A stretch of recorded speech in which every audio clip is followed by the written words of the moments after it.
So 9 down, 41 more to go. Hey everyone, welcome back to my channel. My name is Jonathan, and this is Mr. Pearson Talks Books. Back in April, on April 18th to be exact, I posted a list of the 50 books that I want to read before I turn 50. And I'll put a link up here and also a card at the end of the video if you want to see all of the books that were on that list. But I figured, since we are getting close to the end of July, and so that's been May, June, July, so three and a half months to be approximate. I thought I'd post an update on how I'm doing on my 50 before 50 list. I did the math. I think I have to read about 17 or 18 of the books, maybe 16 or 17, somewhere in there, in order to complete them. Now, when I put the list together, there were some really big, thick books on there. So it is going to be a challenge. But I wanted to give you an update on how I'm doing on my list. And as of today, I have read 9 of the 50 books. That was the opening, 9 down, 41 more to go.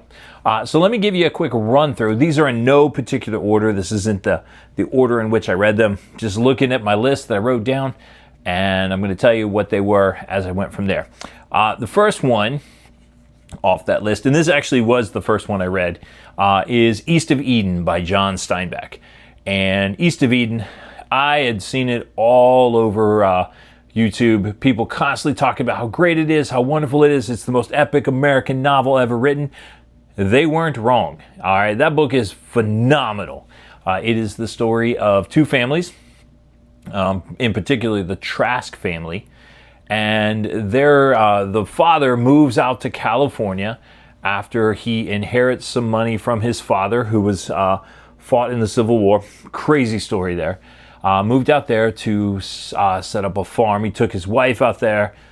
Really tragic stuff happens, and she leaves him with 2 sons. So he's raising them with the help of his neighbors. And the neighbors' family, they experience a number of tragedies on their own. This story tells all about human nature and nature versus nurture. Are you the way you are because you're born that way? Or are you that way because of how you're raised? And you see the same things play out over and over in the different generations of family, and get to decide who you want to be. East of Eden is phenomenal. It was so good. I cannot say enough good things about it. It is probably one of the best books that I have read so far this year. So if you have not checked it out, definitely do so. East of Eden. Another book that I have here is the book Outbound Flight by Timothy Zahn. Now, Outbound Flight is a Star Wars novel, and it is kind of a prequel story to the Heir of the Empire trilogy. Without going into too much backstory, the Heir of the Empire trilogy was the 3 books that kind of set off this whole epic scale continuing of the Star Wars stories. There were, hundreds of books that were written that were telling this grand epic scale. And then a lot of people get really bent out of shape over this, but Disney bought Star Wars.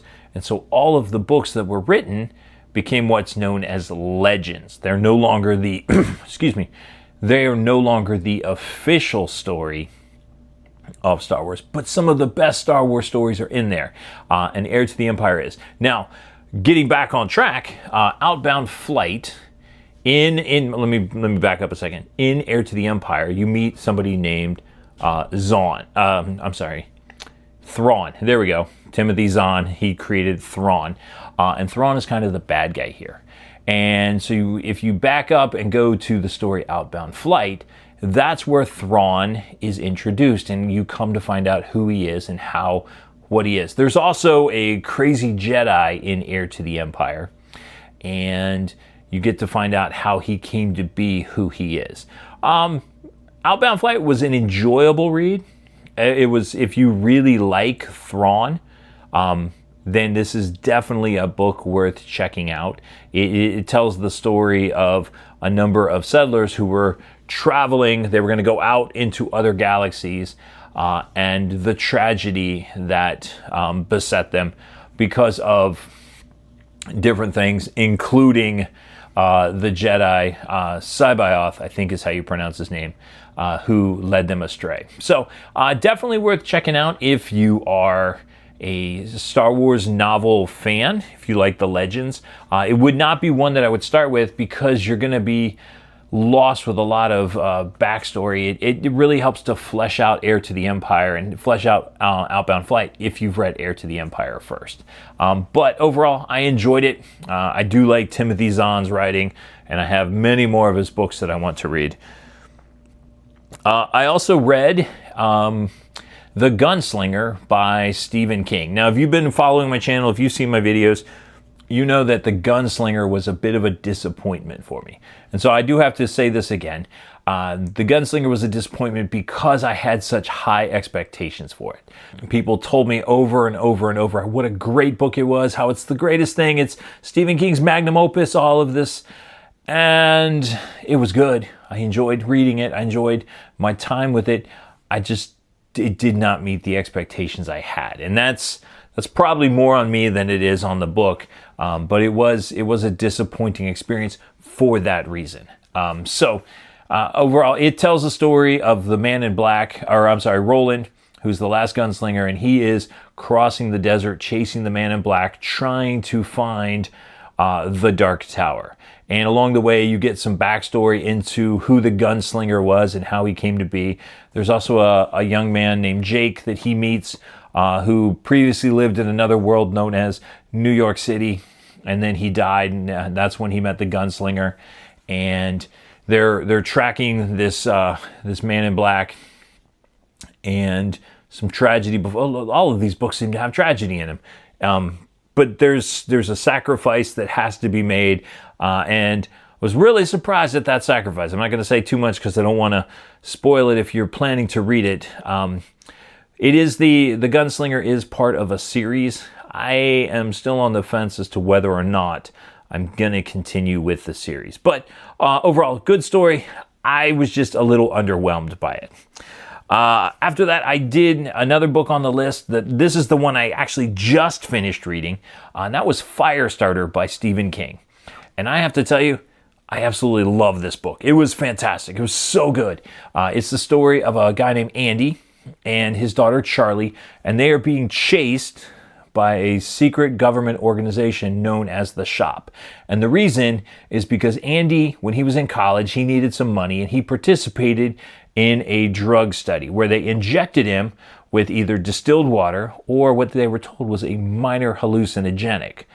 Well, come to find out, it was not a minor hallucinogenic. Well, and Andy and another girl who was in the study, they fell in love and got married, and they had a baby named Charlie. And it turned out that the latent psychic abilities that Andy developed and his wife developed, well, they merged together, and their daughter Charlie has the ability to start fires. She has pyrokinesis, I think it is. And so the Shop wants Charlie to find out what they can, or how they can use her, and they're said to protect the 200 million Americans. They really just want to make her a weapon. And there is a character in this book named Rainbird. He is kind of a hitman for the Shop. That dude was so creepy, like gross out. I thought that Kathy from East of Eden was one of the grossest characters. Rainbird was just probably second.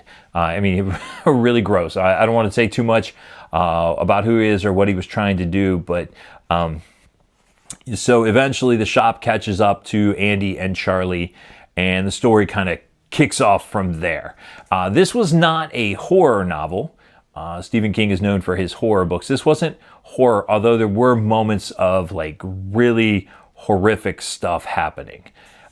It was more a science fiction thriller type book, but I enjoyed it. I read it in probably 4 or 5 days. It was almost a 500-page book. I just tore through it as quickly as I could. This was a reread for me because it was one that my father recommended to me when I was in middle school. He shouldn't have recommended it to me in middle school, but he did, and I read it, and I read it again, and that was like 30 years ago, so I didn't remember a whole lot from it. Really enjoyed this book. It's 4.5 stars for me. After that, this was another recent book, and that was Pines by Blake Crouch. And I've said on this channel a number of times when I've talked this book, I'm not going to say anything about the book, because the less you know about the story going into it, the better off you're going to be and the better experience you're going to have. It is the story of a Secret Service agent who wakes up in a town known as Wayward Pines. He has no idea how he got there. He has no idea, so he doesn't know his name. He doesn't know what he's doing or anything. He just knows that he came there looking for 2 missing Secret Service agents. And the story takes off from there. And it is, wow, I read it in 2 days. It was that good. So much fun. It is the first of a trilogy. I do have plans to read the other 2 at some point. Just haven't gotten to them yet. Been reading some other stuff. But this book, everyone I've heard talk about it says how much they love it, and it is well worth the hype. That was a 5-star book. I also read another Blake Crouch book, and that book is Dark Matter. And this is the story of a scientist who lives with his, he's a science teacher. And one night he goes out for a drink to see a buddy who's a well-known scientist, entrepreneur type guy. And as he's walking home, he gets kidnapped. And the guy drugs him. And when he wakes up, he's in an alternate dimension, I think is a good way to describe it, where he has his memories, but he's living in another version of himself's world. And so he spends the rest of the book trying to figure out how to get back home. This book was great. It was a little mind-bending. There was stuff in it that happened that I don't really understand. And the end is very ambiguous, so you're not really sure exactly how it ends, but really, really great book. I didn't enjoy it as much as Pines, but I did really like this book. I think there's a TV show. I haven't watched the TV show because I don't watch too much TV, but definitely read the book, and then if you are a TV person, maybe check out the show, see what you think. I read Something Wicked This Way Comes by Ray Bradbury. Now, this was a book that this is another reread for me that I read it when I was much younger in middle school. I think we had to read The Martian Chronicles for a class I was in middle school, so I picked up some other Ray Bradbury. And this is the story of 2 boys who one night the carnival comes to town, and so, like all boys want to do, they go check out the carnival, and they notice that something sinister is going on. And there is a carousel where if you ride it one way, it makes you older, but if you ride it another way, it makes you younger. And they see this, and then they realize that they're in trouble because the people that run the carnival don't want their secret out. And so they go on the run trying to escape from the carnival and all the people that work there.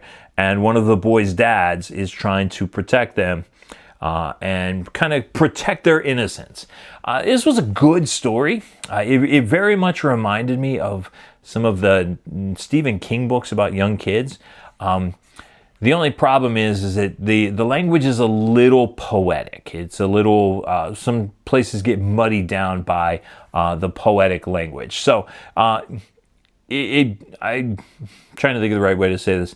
Not necessarily scary. There were some really scary moments. And there's a Disney movie that, oh my goodness, I can't believe Disney made that movie because that thing is terrifying. But I think that there would have been more shock and more power to the story had the language not been so poetic. I hope that makes sense.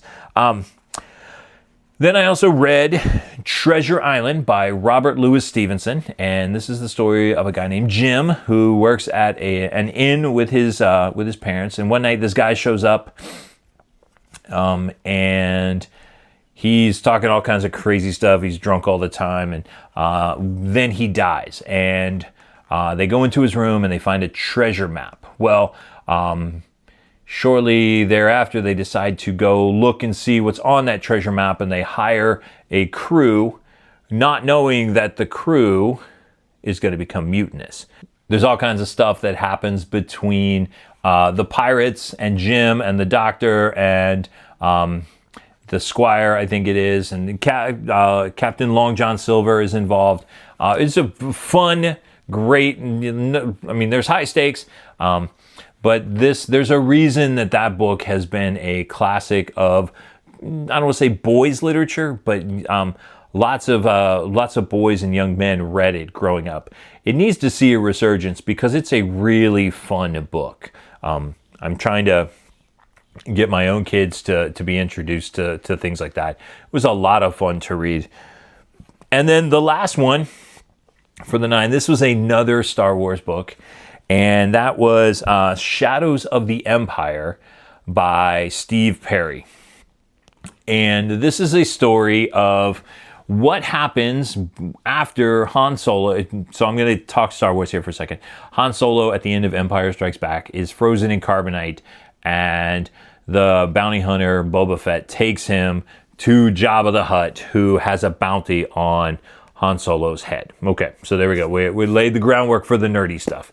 And so in the interim between the two movies, Empire Strikes Back and Return of the Jedi, this tells the story of what happened and how Leia and Chewbacca and Luke and Lando Calrissian are trying to find what happened to Han Solo. And you get introduced to a new character named Dash Rendar. There is a lot of Darth Vader stuff in this book, which is awesome. I mean, you get to see his desire to take out or to meet Luke Skywalker, because at the end of Empire, he tells him that he's his father. I know that's a spoiler, but that movie's almost like 50 years old.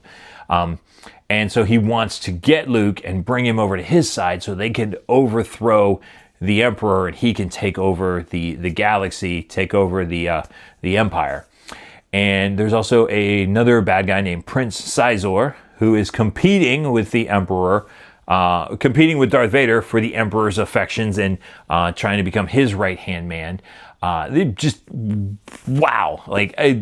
So when this book came out, there was this huge media push. There was a video game, and there was music, and there was comics, and all of this stuff. And at that time, I wasn't really reading Star Wars books. And I remember my brother had this one. I think he had it in a hardcover. But I never read it. I just didn't see the point.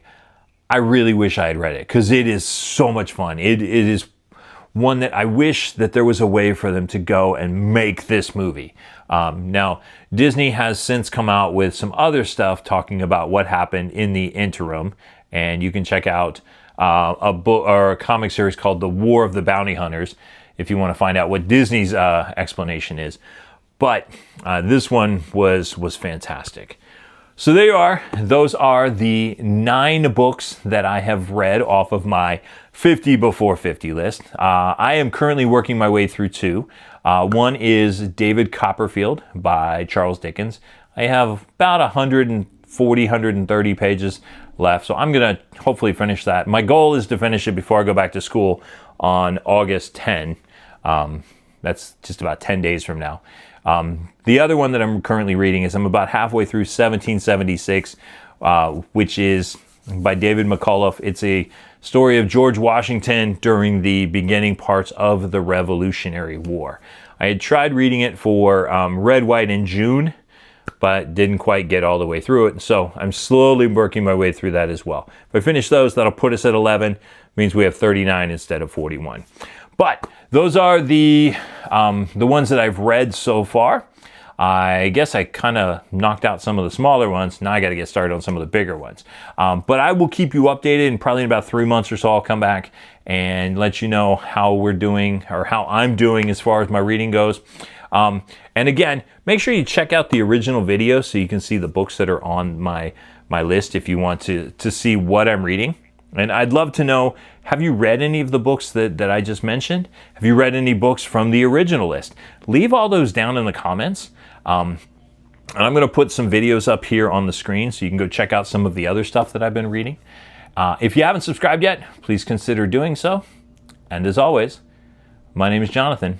This is Mr. Pearson Talks Books, and I'll see you next time.